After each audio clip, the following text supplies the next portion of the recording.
Hello everyone. Next topic है chemical equations का। तो केमिकल इक्वेशन में हम पढ़ेंगे कि केमिकल रिएक्शंस को हम कैसे सिंबल्स की फॉर्म में लिख सकते हैं। तो आइए शुरू करते हैं। The method of representing a chemical reaction with the help of symbols and formulae of the substances involved in it is known as a chemical reaction equation। तो इसमें हम क्या करेंगे कि एक ऐसा मेथड है जिसमें हम केमिकल रिएक्शन को, जो हमने इससे पहले पढ़े हैं केमिकल रिएक्शन, उसको हम सिंबल्स की फॉर्म में या फॉर्मूले की फॉर्म में रिप्रेजेंट करेंगे। उसको बोला जाता है केमिकल इक्वेशन। फॉर एग्जाम्पल आगे देखिए, जैसे जिंक प्लस सल्फ्यूरिक एसिड ये बनाएंगे रिएक्ट करके zinc sulphate plus hydrogen.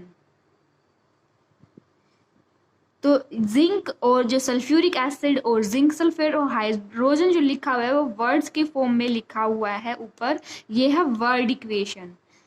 We can change this word equation into chemical equation by writing the symbols and formulae of various substances in place of their names। तो इनकी name की जगह पे हम इनके फॉर्मूले या सिंबल्स लिख सकते हैं, और जब हम यहाँ पर इनके फॉर्मूले या सिंबल्स लिख देंगे तो वो जो है वो केमिकल इक्वेशन बन जाएगी।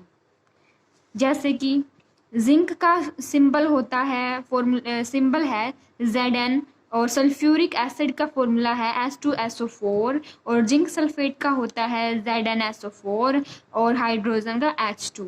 तो ये हो गई हमारी chemical equation.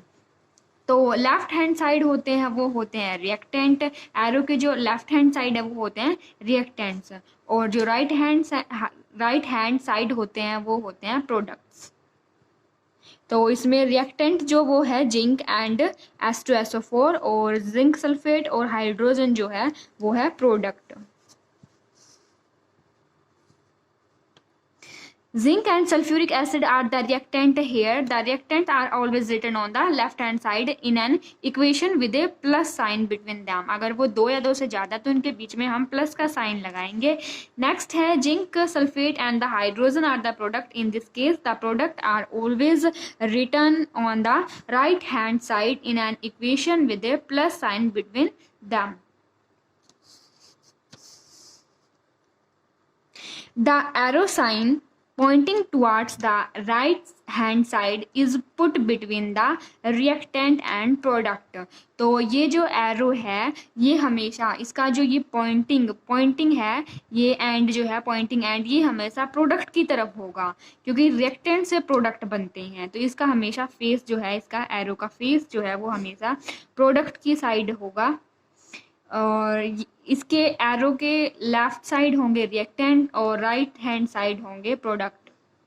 The arrow indicate that the substances written on the left hand side are combining to give the substances written on the right hand side in equation।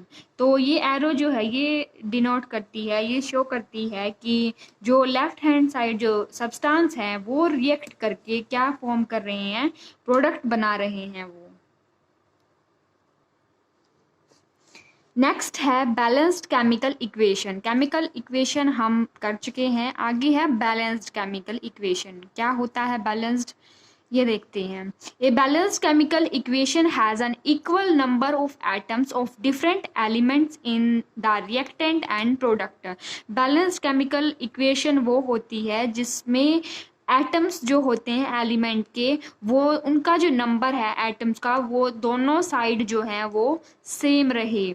मान लीजिए इधर जिंक है 1 है तो इधर भी जिंक 1 है, तो ये है बैलेंस्ड। ये होता है बैलेंस्ड करना, दोनों तरफ जो एटम होते हैं एलिमेंट के उनको इक्वल करना। Means a balanced equation has an equal number of atoms on different element on both the sides। तो इसमें हमें हर एक एलिमेंट के एटम जो है दोनों साइड इक्वल रखने पड़ेंगे। जैसे जिंक का, इधर जिंक का, इनके एटम का नंबर हमें सेम रखना पड़ेगा, लेफ्ट हैंड साइड भी और राइट हैंड साइड भी। ऐसे ही हमें हाइड्रोजन का और ऐसे ही सल्फेट का दोनों तरफ जो है इक्वल नंबर रखने पड़ेंगे इनके एटम के। जैसे इधर H2 जो है एटम्स 2 हैं हाइड्रोजन के, और इधर राइट हैंड साइड में भी 2 हैं। ये तो by chance balanced chemical equation है। और SO4 जो है, इधर भी SO4 का वन मॉलिक्यूल है, ये एटम नहीं, ये मॉलिक्यूल है, क्योंकि ये सल्फर और ऑक्सीजन से मिलके बना है। 1 सल्फर और 4 ऑक्सीजन, ऐसे इधर है 1 sulphur and 4 oxygen. So a balanced chemical equation has equal masses of various element in reactant and product. तो एटॉमिक नंबर या एटॉमिक इनका जो एटम का नंबर है वो सेम होगा, तो इनका मास जो है वो ऑटोमेटिकली इक्वल हो जाएगा। तो हम ये बोल सकते हैं कि केमिकल बैलेंस्ड केमिकल इक्वेशन वो होती है जिसमें दोनों तरफ जो मासेस हैं एलिमेंट का, वो एलिमेंट्स के वो जो है दोनों सेम हैं हों, रिएक्टेंट की साइड भी और प्रोडक्ट की साइड भी। नेक्स्ट है अनबैलेंस्ड केमिकल इक्वेशन। अनबैलेंस देख लेते हैं। Has an equal number of atom, unequal number of atom of one और more element in the reactant and product. इसमें जो होगा कि एटम्स का नंबर जो है वो इक्वल नहीं होगा दोनों साइड। जैसे एग्जांपल देखिए, H2 + O2 give rise to H2O। तो इसमें जो है यहाँ हाइड्रोजन के 2 एटम हैं और इधर भी 2 हैं, लेकिन जो ऑक्सीजन के हैं वो नहीं है। इधर जो है ऑक्सीजन के 2 एटम्स हैं और इधर 1 एटम है। तो ये अनबैलेंस्ड है, दोनों तरफ सेम एटम नहीं है और सेम नंबर ऑफ एटम नहीं है। तो ये जो है इनका मास भी फिर सेम नहीं हुआ। तो ये जो है ये एग्जांपल है अनबैलेंस्ड केमिकल इक्वेशन का।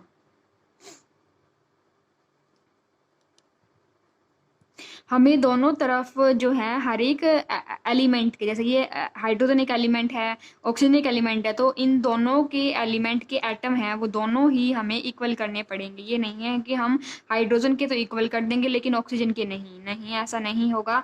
हमें दोनों ही एटम इक्वल करने पड़ेंगे।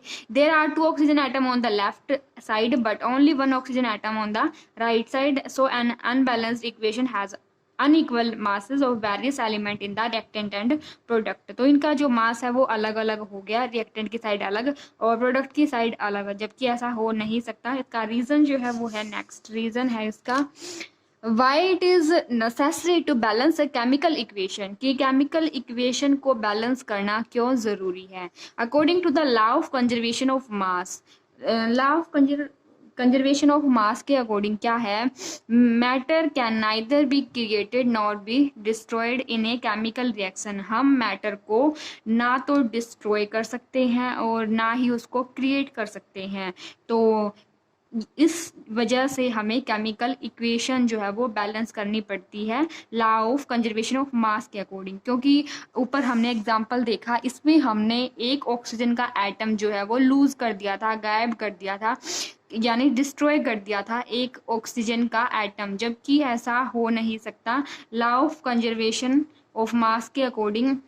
तो हमने अगर एटम यहाँ लूज कर दिया, एक डिस्ट्रॉय कर दिया, तो इसका जो मास मीन्स हमने इसका मास डिस्ट्रॉय कर दिया। जबकि जो लॉ ऑफ कंजर्वेशन का लॉ है वो ये कहता है कि हम ना ही तो मास को क्रिएट कर सकते या मैटर को क्रिएट कर सकते, ना ही उसको डिस्ट्रॉय कर सकते हैं। तो इसलिए ये नेसेसरी हो जाता है कि हमें केमिकल जो इक्वेशन है उसको बैलेंस करें। In the above example, 1 oxygen atom has been destroyed in this chemical reaction, but this cannot be happen according to the law of conservation of mass. So it is necessary to balance a chemical equation. तो इसलिए जो है chemical equation balance करना ज़रूरी हो जाता है।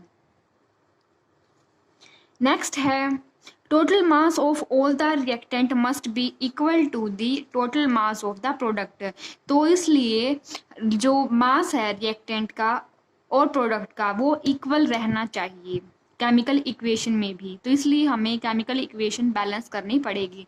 Also we can say the number of the various type of atoms in reactant must be equal to the number of the same type of atoms in the product. या हम ये बोल सकते हैं कि उनका एटॉमिक नंबर जो है वो दोनों साइड जो है वो सेम होगा।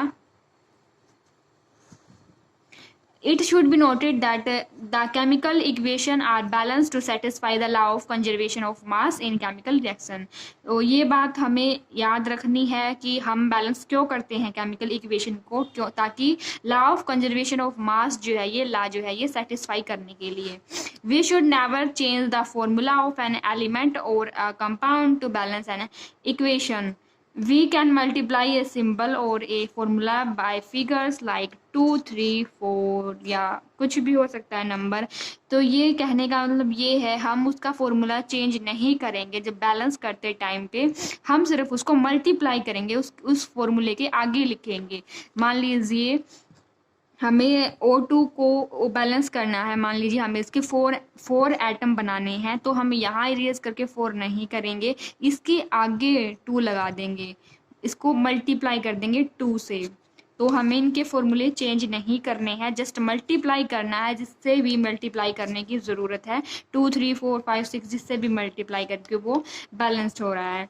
डायटोमिक मोलिक्यूल, जैसे कि हमें याद रखने हैं, कुछ ऐसे मोलिक्यूल होते हैं जो इसी फॉर्म में एग्जिस्ट करते हैं. डायटोमिक, 2 एटम हमेशा कैरी करके रखते हैं वो मोलिक्यूल, जैसे कि हो गया ऑक्सीजन का, हाइड्रोजन का, नाइट्रोजन का, फ्लोरीन का, क्लोरीन, ब्रोमीन, आयोडाइड.